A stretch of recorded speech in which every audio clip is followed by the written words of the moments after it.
Joining me now from the White House is Peter Navarro, Assistant to the President and Director of the Office of Trade and Manufacturing Policy. Peter, thank you for being on the show this morning.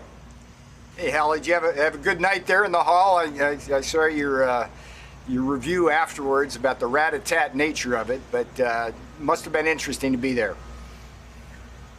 It was certainly something to be there in person, Peter. As I said on the air, it was jarring, I think, to see the chaos on stage in such an intimate debate setting. And I want to talk to you about some of that. Of course, the reason it was intimate is because of the pandemic. That is something you are obviously familiar with. You heard the president there say this line. He said, "What I was put through," when talking about coronavirus.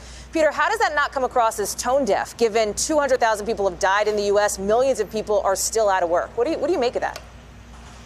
If you listen to the signal and avoid the noise of that debate, I think that there was actually pretty clear differences drawn between the candidates. And one of the points President Trump made last night, which is exactly right, is when the president pulled down the China flights on January 31st, Joe Biden opposed that. And the fact that he opposed that would suggest that if he had been president, we would have gone months with those flights coming in, and instead of 200,000 Americans being dead, there'd be 1 million or more. I think that's an important point to recognize. The second point that the president made with respect to COVID, just quickly, was how Joe Biden handled the H1N1 swine flu in 2009. His own chief of staff, Ron McClain, said that they made every single mistake in the book, but for God, they would have had the worst mass casualty event in history. So I think that was a good exchange. I think if people are going to vote for Biden because they think he might do better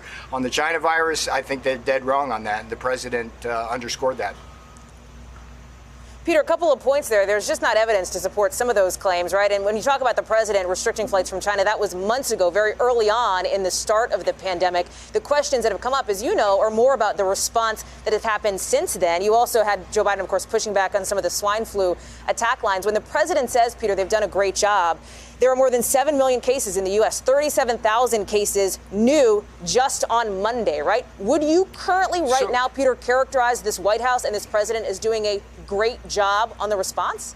So let's fact check in real time here, Hallie, because the president pulled down those flights on January 31st. There were 20,000 Chinese nationals coming in a day to America, and it's generally stated that basically significantly reduced the spread, which allowed our hospitals to catch up. So I think that is just as a factual matter, that was a strong decision that the president made, and Biden was opposed to it at the time. With respect to the job we've done, I'm at the center of that as the defense policy coordinator. We've had what I call the 4-vector attack strategy. It's domestic production of our PPE. It's dramatic expansion of the testing. It's the development of therapeutics like convalescent plasma and remdesivir, and it's also the vaccine development. And when you judge what we've done with the fastest industrial mobilization since World War II, we position this country now to have a strategic national stockpile, which is larger and smarter. We're on the verge of delivering a vaccine to the American people.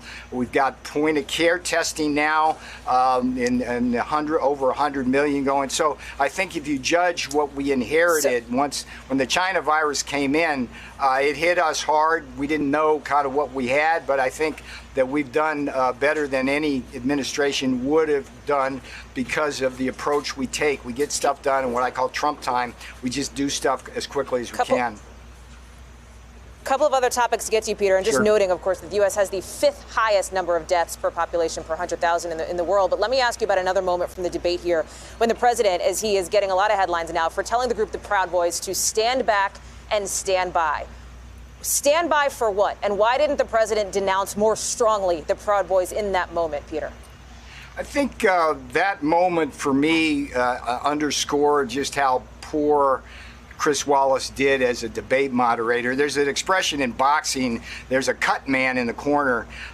Chris Wallace functioned essentially as Joe Biden's cut man and also as a second debater on the president. And when he asked the president, Peter, I'm so sorry. Let me just finish. I just got to go back to Yeah, I'm going to get to that. When he asked the president the question about that, the president said, he started to say, of course he would denounce that, and Wallace cut him off. So I think the president has made it clear that he wants no part of that kind of stuff. What the president also made clear, and I think it's a good distinction between Joe Biden and the president, is president's for law and order. Well, Peter, let me just keep it on the president here. I don't mean to interrupt you, but we're almost out of time because I have to just say people have ears, right? They heard what the president said. And when he was asked about the Proud Boys and to denounce them, he did not do that. He said, in fact, stand by. Why wasn't he more forceful about that? And do you believe he needs to clear that up?